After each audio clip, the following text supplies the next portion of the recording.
Hello साथियों, good morning. आप सब लोग कैसे हैं? तो आई होप सभी लोग अच्छे होंगे, सभी लोग मस्त होंगे। आज हम लोग यहाँ पे बात करने वाले हैं साथियों मोलैरिटी और नॉर्मलिटी के बारे में। ठीक है, तो मोलैरिटी क्या होता है, नॉर्मलिटी क्या होता है, फॉर्मेलिटी क्या होता है, ठीक है, या मोलैलिटी क्या होता है, उसके बारे में पूरा डिटेल से समझने वाले हैं। यहाँ पे हम आज इसकी डेफिनेशन समझेंगे, इसके फार्मूले समझेंगे और इसके यूनिट समझेंगे। तो आप सभी का स्वागत है आपके अपना यूट्यूब चैनल फार्मा एजुकेशन में। चलिए आज हम शुरू करते हैं मोलैरिटी होता क्या है। तो साथियों यहाँ पे मोलैरिटी की मैंने डेफिनेशन लिख दिया है। अब आपको ये समझना क्या है, कैसे समझना है, क्या होता है। तो सुनिएगा, number of moles of solute, ठीक है, number of moles of solute, number of moles of solute present in 1 litre of solution. ठीक है, क्या कहने का मतलब है? कहने का मतलब है कि 1 लीटर सॉल्यूशन में, 1 लीटर सॉल्यूशन में कितने मोल सॉल्यूट के उसमें डिसॉल्व हैं, घुल हुए हैं। ठीक है, घुले हुए हैं, जितना घुले हुए हैं उसी को उसकी क्या कहते हैं, मोलैरिटी कहते हैं। समझिए ध्यान से, सभी को क्लियर होगा, ध्यान से समझिएगा। मान लीजिए 1 लीटर है, ठीक है, ये 1 लीटर वाटर है या सोल्यूशन है, ठीक है, 1 लीटर 1 लीटर सोल्यूशन है, ठीक है, 1 लीटर सोल्यूशन है, ठीक। अब इसमें कितना सोल्यूट, ठीक है, ठीक, number of moles of solute, solute कितने मोल्स इसमें प्रेजेंट है, ठीक है। तो यहाँ पे हम लिख दे रहे हैं सोल्यूट, ठीक है। अब देखिए ये आपका सोल्यूशन, सोल्यूशन में कितने मोल्स ऑफ सोल्यूट प्रेजेंट हैं उसी को हम क्या कहते हैं, उसी को कहते हैं मोलैरिटी। क्या कहते हैं? मोलैरिटी कहते हैं। ध्यान से सुनिएगा, नंबर ऑफ सोल्यूट मोल्स में, ठीक है, यहाँ पे लिखिए मोल्स में, ठीक है, number of moles of solute, number of moles of solute present in 1 litre of solution, ठीक है, present in 1 litre of solution is called molarity, is called molarity, ठीक। अब चलिए अगर हम इसके फार्मूले की बात करते हैं तो इसका फार्मूला क्या होता है वो समझिए। फार्मूला होता है मोलैरिटी बराबर number of moles of solute upon volume of solution, यानी सोल्यूशन कितना है। अब यहाँ पे आपको अभी बताया जा रहा है कि लीटर में है, ठीक है, फिर ml में भी हो जाएगा, क्या हो जाएगा, ml में भी हो जाएगा और फिर ग्राम में भी हो जाएगा, ठीक है। तो वो चेंज होता रहता है, ठीक है, क्वेश्चन के अकॉर्डिंग वो क्या होता रहता है, चेंज होता रहता है। इसीलिए हमने यहाँ पे क्या लिया है, वॉल्यूम ऑफ सोल्यूशन लीटर में, ठीक है। एक बार फिर से समझिएगा, number of moles of solute present in 1 litre of solution, यानी सोल्यूशन 1 लीटर सोल्यूशन में कितने नंबर ऑफ मोल्स सोल्यूट के प्रेजेंट हैं उसी को उसका मोलैरिटी कहते हैं, ठीक। क्लियर हो गया। चलिए मोलैरिटी की अगर हम वो देखते हैं, फार्मूला देखते हैं, तो फार्मूला क्या होता है, number of moles of solute upon में volume of solution in litre में।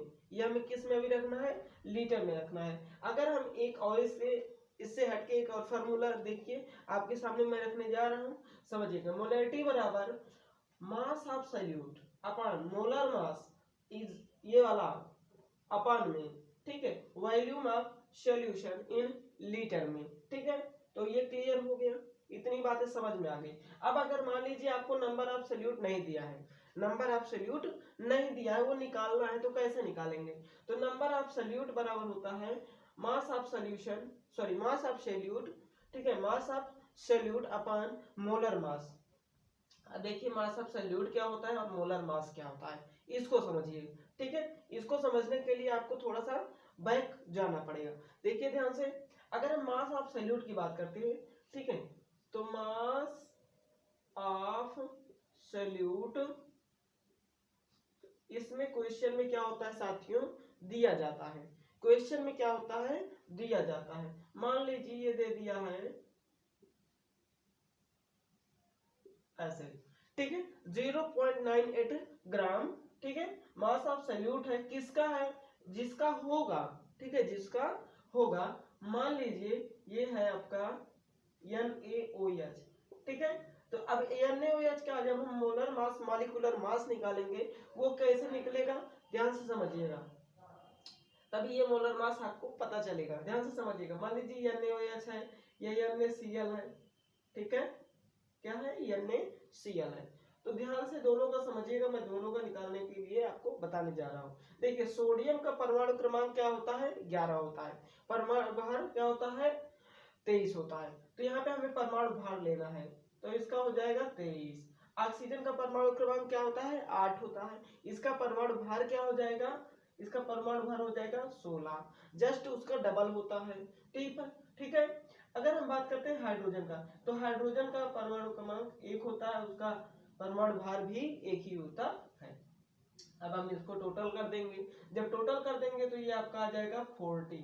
कितना आ जाएगा, 40 आ जाएगा। सभी को क्लियर है, चलिए यहाँ पे 40 हो गया। तो ये आपका जो 40 आया है, ये आपका क्या हो जाएगा, आपका हो जाएगा साथियों मोलर मास। ठीक है। अब मास ऑफ सॉल्यूट क्या है, मास ऑफ सॉल्यूट आपको क्वेश्चन में दिया रहेगा, तो आप इसको यहाँ पे उठा करके रख देंगे। बात समझ में आ गई, समझ में आ गई या नहीं आई? अगर नहीं आई है तो एक बार आप इसे फिर से देख लीजिए, ध्यान से समझिए। चलिए मान लीजिए मैं बात कर रहा हूँ NaCl की, ठीक है, NaCl, यानी सोडियम। सोडियम का परमाणु क्रमांक 11 होता है, परमाणु भार 23 होता है, ये आपको याद रखना है। ठीक है, चलिए प्लस करिए। और Cl है, क्लोरीन है, क्लोरीन परमाणु क्रमांक 17 होता है, इसका परमाणु भार होता है 17/34, लगभग 35 के।